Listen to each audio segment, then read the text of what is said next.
Hello students, today we shall start new chapter NCERT book. Everyone take NCERT book of 10th class and rough notebooks, classwork notebooks, pen or pencil. Let us start learn new chapter probability. Probability means chance, संभावना। जैसे हम मान लो daily कुछ आपको बादल दिखते हैं तो आप कह देते हैं इट मे रेन टुडे। अगर बादल बिल्कुल नहीं है और अच्छी धूप खिली हुई है फिर कह सकते हो it may not rain today. तो ये सारे संभावनाएं हैं, चांस हैं जो हम पास्ट को देखते हुए या अपने एक्सपीरियंस से, जैसे मोस्टली अपने यहाँ सर्दी में या सर्दी जो है दिसंबर जनवरी में होती है, तो हम पास्ट के एक्सपीरियंस को देखते हुए, पास्ट के मौसम को देखते हुए हम गैस करते हैं तो ये इस साल दिसंबर में अब ठंड आने वाली है। ये सारी प्रोबेबिलिटी पर आधारित है। तो आज हम प्रोबेबिलिटी का चैप्टर स्टार्ट करते हैं, जिसका मतलब होता है चांस, कोई चीज हैपनिंग होगी या नहीं हैपनिंग होगी। इसको हम बड़ी इजली, जो 10th क्लास में है, एक सिंपल फार्मूले से ही इसको बड़ी इजीली कवर कर सकते हैं। जैसे हम कोई मैच स्टार्ट करते हैं तो कॉइन का टॉस करते हैं ना। अब सबको पता है, आप कोई गेम खेलते हो, क्रिकेट मैच खेलते हो तो आप कॉइन का टॉस करते हो। उस पे कौन कौन से पॉइंट्स आ सकते हैं, या तो हेड आता है या टेल आता है, यानी दो रिजल्ट हैं। दोनों रिजल्ट आपको एडवांस में पता है। तो जो ये दोनों रिजल्ट हैं इसको बोलते हैं आउटकम्स, इसको बोलते हैं आउटकम्स या सैंपल स्पेस। जैसे हम कॉइन का एग्जांपल ले रहे हैं, कॉइन के एग्जांपल में हम आपको दो रिजल्ट देते हैं, या तो हेड होता है या टेल। ये दोनों पॉसिबल रिजल्ट हैं जो हमारे आउटकम्स कहलाते हैं, जिसको हम सैंपल स्पेस यानी एस के द्वारा डिनोट करके लिखते हैं। हेड एंड हेड के लिए एच यूज करते हैं और टेल के लिए हम टी। इन दोनों के अलावा और कोई रिजल्ट तो नहीं होता। तो ये आपका सैंपल स्पेस है अथवा पॉसिबल आउटकम्स है, पॉसिबल रिजल्ट है। तो फिर हम लिखते हैं N of S, N of S. N of S लिखता है मतलब नंबर ऑफ पॉसिबल आउटकम्स या number of possible result in sample space या इन एस, दो। ठीक है। अब हमने हेड की अथवा टेल की प्रोबेबिलिटी निकालनी है। किसके चांस हैं भी? हेड, जब कोई कॉइन को टॉस करते हैं तो उसकी प्रोबेबिलिटी निकालें भी कौन से चांस है। तो इसके लिए हम सिर्फ एक सिंपल सा फॉर्मूला है, देखो उसको बोलते हैं इवेंट। तो उसमें number of favourable outcomes to E, यानी उस इवेंट में जैसे हम हेड के चांस मानते हैं, हेड का चांस कितने होंगे, यानी हेड की प्रोबेबिलिटी क्या होगी। तो ऊपर हम क्या लिखेंगे, एच भी लिख सकते हो आप, इवेंट मान के उसको लिख सकते हो इवेंट हेड। तो यहां पर हमें हेड की प्रोबेबिलिटी बता रहे हैं, ऊपर एक, क्योंकि इसमें पॉसिबल रिजल्ट तो एक ही है ना हेड का। नीचे हमने क्या लिखना है, total number of possible outcomes of the experiment, वो आपके दो हैं। तो ये आपकी 1/2 उस हेड की प्रोबेबिलिटी आ गई। तो ये उसकी प्रोबेबिलिटी आ गई। यही ये मेन इसी फार्मूले से 10th के सारे सम हो जाएंगे। ऐसे ही अगर हम टेल की निकालना चाहें, अगर हम टेल की निकालना चाहते हैं तो टेल उसकी फेवर में क्या है, 1 है, टोटल 2।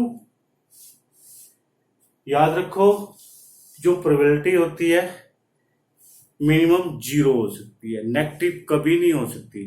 नेवर नेगेटिव प्रोबेबिलिटी, ये कभी भी पॉसिबल नहीं है। किसी भी इवेंट की, किसी भी पॉसिबल आउटकम्स की जो प्रोबेबिलिटी होती है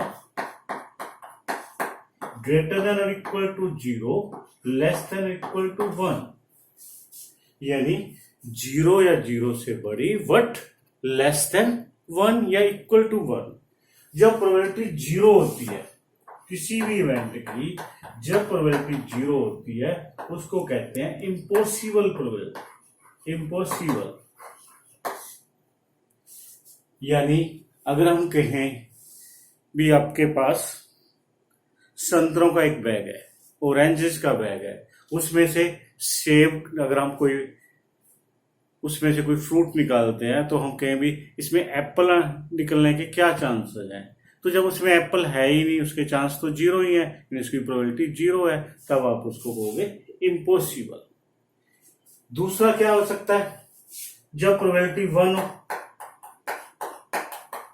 वन हो तब उसको कहोगे श्योर। क्योंकि जैसे आप संतरों का एग्जांपल दिया था, अगर हम संतरों की प्रोबेबिलिटी, जब सारे संतरे हैं, जब भी कोई भी उसमें से एक संतरा, एक फ्रूट निकालेगा, एक फल निकालेगा, वो संतरा ही होगा, तो इसका उसकी 100% प्रोबेबिलिटी है, तो यानी उसकी प्रोबेबिलिटी वन है, जिसको हम श्योर कहते हैं। इसका मतलब जीरो और वन के हाफ हो सकती है, 1/3 हो सकती है, किंतु कभी नेगेटिव नहीं हो सकती। ध्यान से समझो, बहुत इजी चैप्टर है। मैं तो ये समझता हूँ इसके फ्री के मार्क्स हैं, किंतु माइंड यूज करोगे तभी होगा। मोस्टली आपसे हेड से रिलेटेड क्वेश्चन पूछे जाएंगे और आपके प्लेइंग कार्ड से रिलेटेड हो सकते हैं, डाइस से रिलेटेड हो सकते हैं। वन बाय वन करके हम डिस्कस करेंगे। अभी तो हम ज्यादातर प्रोबेबिलिटी की थ्योरी के बारे में ही डिस्कस कर रहे हैं। ध्यान से सुनो, प्रोबेबिलिटी जिसका मतलब है चांस, ये कई टाइप की हो सकती है। जीरो के इक्वल हो सकती है, वन के इक्वल हो सकती है, ग्रेटर देन जीरो हो सकती है, but can not be negative.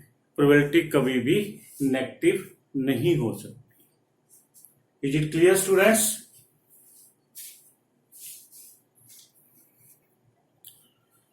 Now we shall discuss some mathematical vocabulary which will be used in probability chapter. Experiment an operation which can produce some well defined outcomes is known as an experiment. जैसे अभी हमने एक example लिया था coin का। Coin को जब हम टॉस करते हैं उसका हेड या टेल आता है। अगर उसको हम सेट में जैसे एस सैंपल स्पेस के द्वारा बताते थे, एक हेड कोमा एच डालते थे फिर टी, ये वेल डिफाइंड होगा, ये एक एक्सपेरिमेंट होगा। इसको हम सैंपल स्पेस या एस से डिनोट करते हैं। उसके बाद trial, performing is called trial. जब हम परफॉर्म करना चाहते हैं, for example tossing a coin, एक कोइन का टॉस करना, तो उससे हमें परफॉर्म करते हैं, अभी एच आएगा टेल है, वो उसकी ट्रायल कर रहे हैं हम। थ्रोइंग एक डाइस या एक डाइस का थ्रो करते हैं, जो आप लूडो वगैरह में गेम नहीं खेलते जिसपे 1 डॉट या 2 3 4 5 6 या 1 2 3 4 ये आपकी डाइस होती है।